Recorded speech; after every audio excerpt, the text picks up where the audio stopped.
Voilà, merci beaucoup. Bandeko Balandi, tokote un son atongo alelo, tozoko ba toujours msala bope sabiso, ya koloka no information et puis analyse ya ba politique ya mboka na biso au Congo. La tongo ale tokote na monsieur Kazadi, au tobeta na pe na 2 points où ils sala vraiment manqué les trop na actualité politique pour le sujet. Il y a expiration à délai au Assemblée nationale et puis ça qui na confession religieuse et puis aussi tout rapidement dans le dossier RAM. Monsieur Kazadi Mbotenayo. Mbote ndeko journaliste. Merci. Nous rappelons qu'Aza politique, mais indépendant, Aza attaché à aucun parti politique. Alors, l'entrée de jet, le solo, il y a expiration à délai. Tout le monde qui est Assemblée nationale a accordé qui délai bon il y a 72 heures, soit 3 jours à la confession religieuse. Bazon, elle se souvient na koyokana pour que ba bien la baron combo moko, mais subitement comme ça ici, mais toujours pas de compromis. Réaction de vos années pour la réalité. Pour la question réaction d'angezali que ba confession religieuse bango nyonso. Donc, le peuple congolais a accordé bango et c'est comme très important, place moko important, mais bango bazo komiye baté. Parce que le peuple a pesi bango responsabilité en que baza batu ya boanya, batu ya mayele, batu yo balingaka peza la namboka. C'est-à-dire que tango bakoti na kati ya makambo na bango il faut ba biso na kombo moko. Bazo ko komana kombo wana te. C'est-à-dire que c'est regrettable que lelo nini assemblée nationale mokonzi assemblée nationale apesaki bango lisusu 3 jours pour bayokana bazongala biso na eyano babimi lisusu ata molinga moko apembe te ebimi na place na bango kuna na centre basalaka makambo na bango mais yango mpona nga na koloba ke baconfession bazali bakozala la base ya koretarde baélection bakozala la base ya kozongisa kimia na kati ya mboko parce que attitude na bango ezolakisa ke bazali incapable ya kofanda koyokana soki kombo moko oyo ezaka na minoko batu candidat tel soki candidat wana bomoni ke boza na consensus na yete basalaka ndenge nini po en cas ya manque ya consensus est-ce que ba charte na bango elobi ke il faut baleka bakena na élection soki charte na bango elobi ke bakena na élection mutu na mutu a vote eza individuel chaque confession religieuse akokota kuna na kati ya isoloir akomi kombo ya kokoma azongi atie na urne mais pourquoi bazali koboya kokende na vote alors que bamoni ke consensus eza pasi bazali kopesa biso pasi mingi parce que élection ekozala retardée on va créer au glissement toyebi ke mais il faut tota la place touti place tozokende. Mais après Makanisi Belé, analyse Belé, les grands problèmes c'est toujours autour, il y a Kombo, il y a Denis Kadima, au hasard porté par les 6 autres confessions religieuses. Alors la question qu'on se pose, pourquoi seulement Denis Kadima pour les 6 confessions religieuses et pourquoi pas Denis Kadima pour quand on a monsieur Etikali? Analyse de cause est-ce qu'on ne peut pas aller trouver une personne, il faut qu'il pourquoi il était côté à Bakambi Baloazoboye?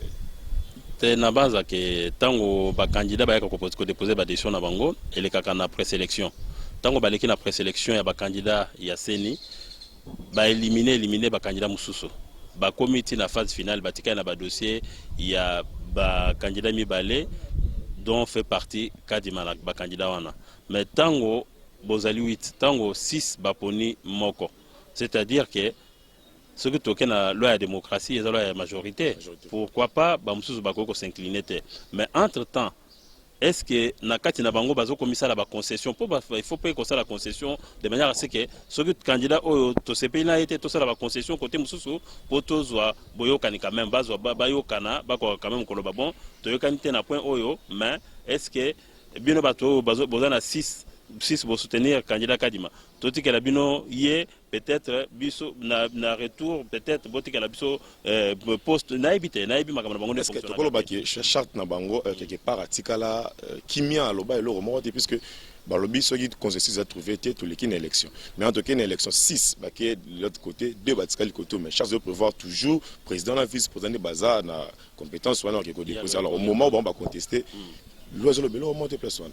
On reste comme ça, calme, sans option. Voilà, na base que tu as sur l'Assemblée Ponanga, basons sur l'Assemblée nationale, je pense que l'Assemblée nationale a un mot à dire en dernier, parce que bango oui confession religieuse, représentant peuple terre, bazaka kabatu peuple donc bapesi bango musala oyo ezali etali bango te parce que baza quand même bapesi bango musala parce que baza apolitique yango bazwaki musala wana mais ti lelo bazoko koyokana te c'est que quelque part baza bato bana batendance politique na bango mutu esali ke bayokana te est-ce que relation na besoin na bango na mikolo ekoya na bambulu ekoya na bamanda ekoya toyebi te parce que balakisi biso ke baza bato baza politique te il faut bozala apolitique soki kombo moko boyokani te bobi bacompétence na mboko ezangi te bakoluka compétence mosusu bakoluka mutu mosusu abi bon totia mutu oyo po aza mpe na compétence oyo totala nano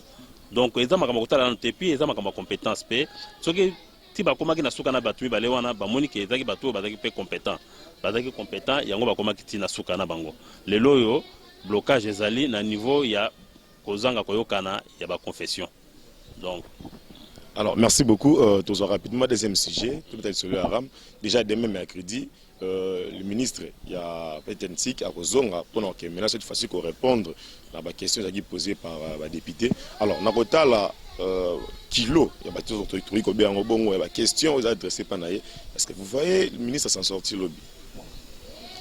Le ministre a combattu, a répondre à tout le peuple. Donc, tant qu'on a répondre à tout le peuple, il faut dans la PENSA bien armé pour convaincre, pour qu'on a convaincre qu'on a élu, il y a un peuple. Donc, la représentation du peuple, bango bazui, donc, souci à peuple, par même ngokuna. Donc, tant qu'on a pour appeler sa réponse, appeler sa peine à solution, na oyo, bengelie. Akebi tumbate, donc, ce qu'on a quitté. Donc na banzi ke sort na ye ezali pe na kati ya makambo yo na mona kilobi bande ko FCC basengi démission na ye balobi donc ye il faut longwa ram ou rien il faut longwa ram ou bien il faut démissionner c'est que ayoki déjà ba question nyonso wana po eleki na média tango azokende kuna azokende pona ko pesa solution et puis ko défendre et loko na ye po ezala pe loko moko ils ont apporté quelque chose na mboka et ko la kaka te taxe moko kaka bongo mais o biso peuple to ebité tina nango ezanini tango kuna lobi akongende kuna eza po pesa biso tina taxe na affectation en mbongo oyo ezo tana taxe wana. Alors puisque vous avez parlé du FCC, c'est comme un problème un peu compliqué dans le cannabis. Lorsqu'il y a un problème, de Santara sous autonomie ou la chef de député, pourquoi toujours causer influencé par parti? C'est comme si parti de comment aux oppositions et puis député balandi. Tu as dit qu'au FCC, on y contre et l'autre quand union sacrée, ma position il y a soutenir. Est-ce que pourquoi pas député va se manifester, sur le plan individuel qui est basé la injonction sur le combien bon?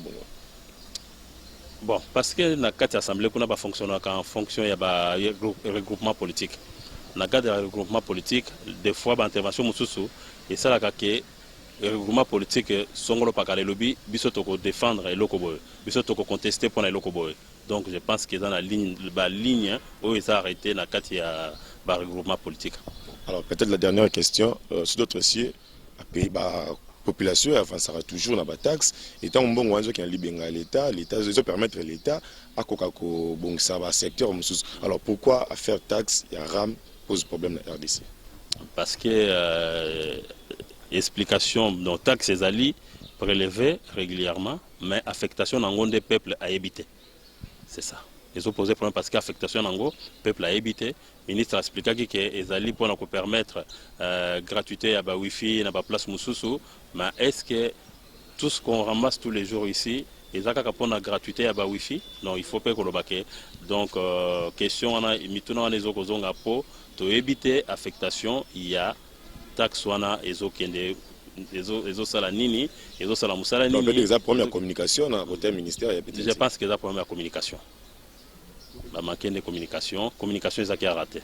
Alors, problème de communication, alors, mécanisme RAM, il faut que supprimer ou il faut améliorer certaines choses pour que les populations comprennent depuis. Il faut que supprimer la taxe parce que beaucoup fonctionne à la taxe. Tu as besoin de taxe dans beaucoup. Donc, pour améliorer la taxe, parce que donc, dans le téléphone, il faut foutre $7. Bon, na $7, on a expliqué biso et ça la canine. Tout comme peut bakoro bon, ils ont $7, tout par exemple na $3. Na $3 on a expliqué biso musala nini et ko sala et que ezo kende wapi ezo futa nini donc ezala te koya koexplike biso makambo kaka ke bon ezofuta ezokende na place songolo pakala to vérifier te peuple lelo aza capable ya koyeba lelo réseaux sociaux ezopermettre makambo ebele. Donc soki ministre aye apesi communication malamu et puis à revoir parce qu'il faut afin d'appel na acteurs sociaux pour nous expliquer makambo oya taxe. Alors merci monsieur Pascal Kazadi. Alors en conclusion pour les deux sujets, qu'est-ce que la population peut retenir à Haute-Soumis? Donc pendant les deux sujets, le sujet à liboso ya makambo etali seni donc tosengi na ba confession religieuse que ce qui baza place wana parce que bazali na confiance ya peuple congolais. Donc peuple apesi bango musala oyo il faut basala musala oyo ya malamu bakende kuna kobunda pona bango moko te babunda pona lobby maponomi ezala maponomi ya kitoko.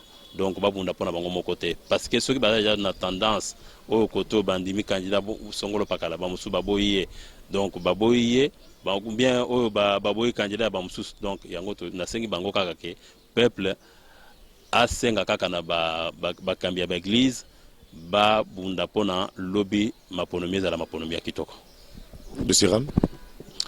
De ce haram lobby tozela ministre aya ko expliquer biso makambo ya haram expliquer ki déjà mais aya ko répondre na mituna ya aya ko répondre na mituna ya ba peuple à travers Assemblée nationale et APSAP solution na union soana. Monsieur Pascal Kazadi, merci beaucoup. Je vous remercie. Voilà, Tokomi Nasuka, Bandeko Balandi, il y a un entretien national Tongo Alelo, tout ça qui bongona mon mboka Pascal Kazadi ou Absibiso, Makanisnaye par rapport à Bacheto Sololi, tout ça là branché la chaîne Abiso pour nous avoir des informations.